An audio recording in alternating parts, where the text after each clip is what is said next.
Drinking game? Never have I ever cheated on a test. I call bullshit. When you're smart, you don't have to. Never have I ever had sex in the school bathroom. Wait, what?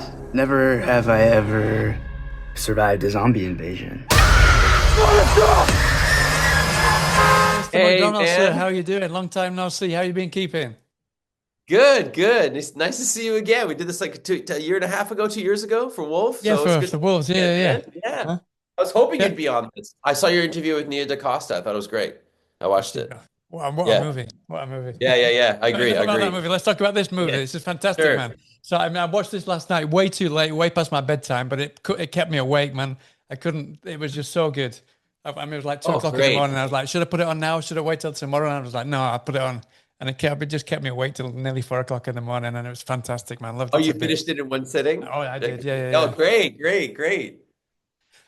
So I mean, you mentioned there the wolves. Obviously, you've done a couple of creature animal attack movies, which were great because they weren't the typical animal attack movies, because they were more about kind of the threat of that, the unseen threat, and how that affected your characters, which is very much kind of what happens here. So I'm really curious. I imagine I want to read the book. I haven't had a chance to because it's not available over here yet. So I have not had a chance to. But Really? yeah. Oh, So, but I've ordered. I think it's out on the 25th in the UK. Great. But I imagine that there was something there that kind of spoke to you in the same way that kind of the idea of those two animal attack movies spoke to you. No? or even more. Yeah, yeah, Howard. This is probably, except for Pie, this is more akin to Pyewacket than the animal attack Right. movies, where it's very personal to me. Because when I read the book, like Sloane, like I dealt with a depression in high school, and I almost didn't get out of it. I got out of it great, and when I read the story, I just felt for Sloane the whole way through. And I just could, I felt like I could tell this story. I could navigate this story. I know how to tell this story. And I've always wanted to make a zombie movie. And they just came together. And I said, I'm really going to go for it. I think this could work because I can Mhm. speak to this. So yeah, and it was very cathartic for me, to be honest. Very cathartic for me. It's because it happened in 1996, but this is 1998. So it's very close, or for my own thing. So it was very precious to me that way, to get it right, or like to shepherd it through. So I had to do it. I felt I could speak to it. So that's what happened. I mean, you said there that it was you felt it kind of resonated with you very very much so, Oh yeah. and it was also cathartic in the same way.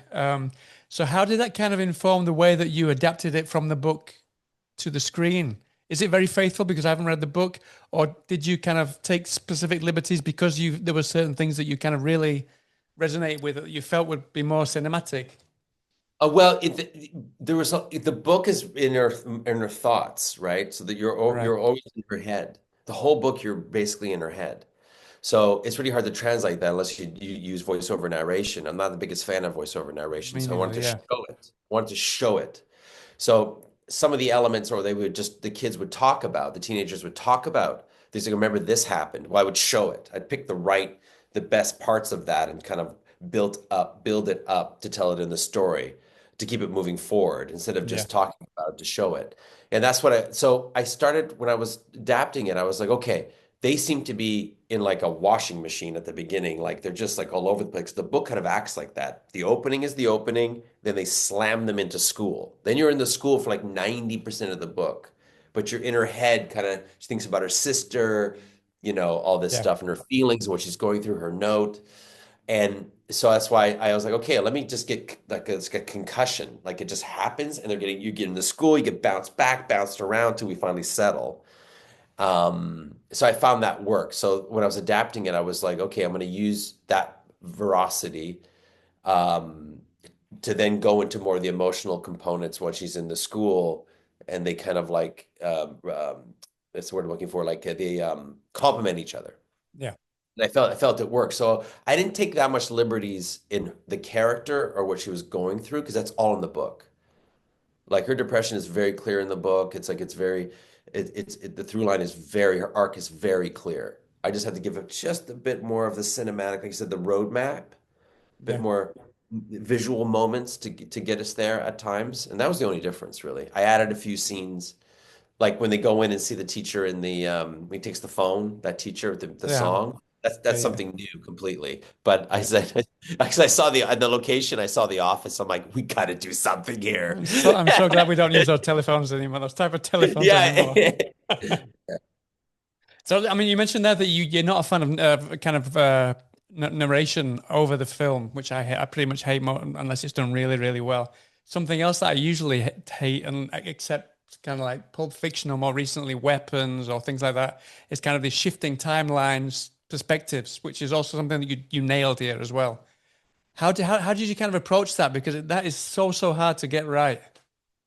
Yeah, I will say Train Spotting's narrative, voiceover narration is the only one I love. Right. Okay, so um, it was a trial and error. I was finding the right spots to get in and out, and I was like, maybe I'll do that through the whole script, but it wasn't landing.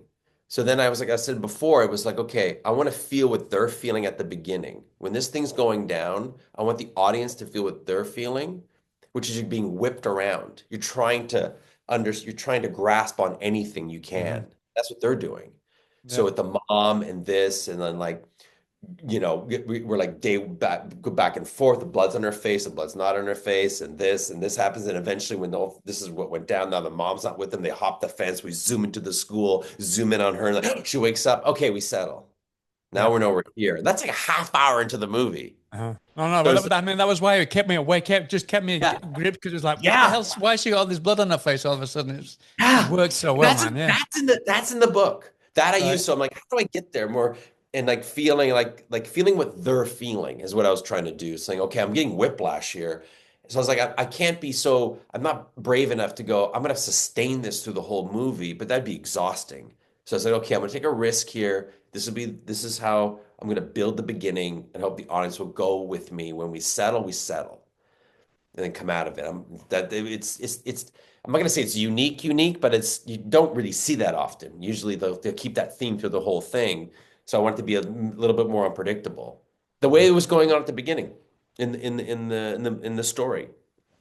Yeah, no, I love the fact that it doesn't waste time introducing the characters or introducing why this is going on at all. It just dives straight in. I mean, and Yes, so like do I. the stories. The story's supposed to kind of gradually introduce people to the characters in the story. We don't need like 15 minutes to introduce everybody. We want to see what happens to them in this situation, and then we find out about them because of what's going on, right?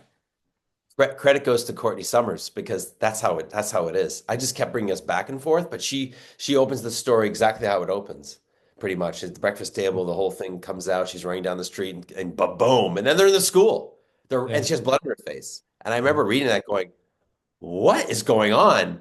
And then, but then it's very different how it unravels from there Yeah. in terms of it's you'll if you ever read the book, you'll see. Um, but then I decided to whiplash and everything. But yeah, that's her. She didn't care about no character development right away. You get to know them as the film goes. Exactly. Thanks to the story. Yeah. They give me a warning to pull me out. So just before I go, I can't not mention. I think this book was originally released as a YA horror book, right? This is very not YA in some of the gore we get to see here. This is pretty damn gruesome. You do some seriously gruesome stuff here. Was that all? Was there any specific reason why you really kind of? I mean, obviously that it's very poignant, there's kind of lots of emotional beats there, but when it gets violent, it gets completely and utterly visceral. That's what captivated me by Courtney's book because it is classified as YA, but she does not hold back in the book at all. She actually is like she was interviewed recently on a podcast, and the podcaster it was a book review thing, and the guy's like, "Well, I really hope that the director didn't defang your book Right. because her book has that even back in 22." Because I read, I was like, "What? He Yeah. does that? What?" So that's what really sparked me too. I was like, "Oh, she's going there." So if I adapt the movie, I have to like honor that, right? Yeah. But And I you always don't think, and you even don't though it shy says away like at all. no, because it's just in the book, but I also say like, we'll say like Twilight on TRT. Yep. If Twilight, why not? Twilight on TRT, man. We're going all the way. Uh-huh. No, but I mean, it was just right from the very beginning, but especially that telephone. You mentioned the telephone. As soon as that happened, I was like, wow, this is going place. I'm quite curious, just before I go, how do you, I mean, because there are so many visceral moments kind of scattered throughout the film, how do you kind of go about that? Because I imagine it's almost like, I mean, audiences expect you to kind of one up yourself each time, no? But you can't really do that. You got to be careful. So how do you decide on that? Is it a bit like maybe a musician deciding the best kind of list for their album, the track list for their album, something like that? Yeah, that's a good analogy. It's more like it's such a big bang at the beginning. There's another one like I don't think it's topping yourself, but it's in different ways. Yeah. So yeah, you've kind of crescendoed twice or three times. Like where else can we go? Well, if there's a smaller crescendo later, but the emotional component is 10 times Right. what it was at the beginning, you're going to feel it way more. So it's not the same thing again. It's not another firework again. Yeah. There's something deeper that you're feeling inside, not outside, right? So that's what I'm going for. That's why when it does happen at the end, whatever happens, it's like, oh, No, no, no. oh. The end hits really, So really it's hard. heavy, Yeah. it's so it's Yeah. as memorable, I'm hoping, as the No, no, big. that ending will, well, still, let's see it here. It's fantastic, man. Yeah, it just Well, works so before well. we go, I know we're being rushed, but like even like my sister-in-law is like she's a philosophy major or something. She loves YA books. It's like one of her things. And I Right. showed her the movie because I wanted to get her temperature on it before I finished it. And she was like, when at the end, when that happens, she was just like, I Yeah. cannot believe that just happened. I was like, okay, great. We have something special No, because you no, did it's not fantastic. expect it.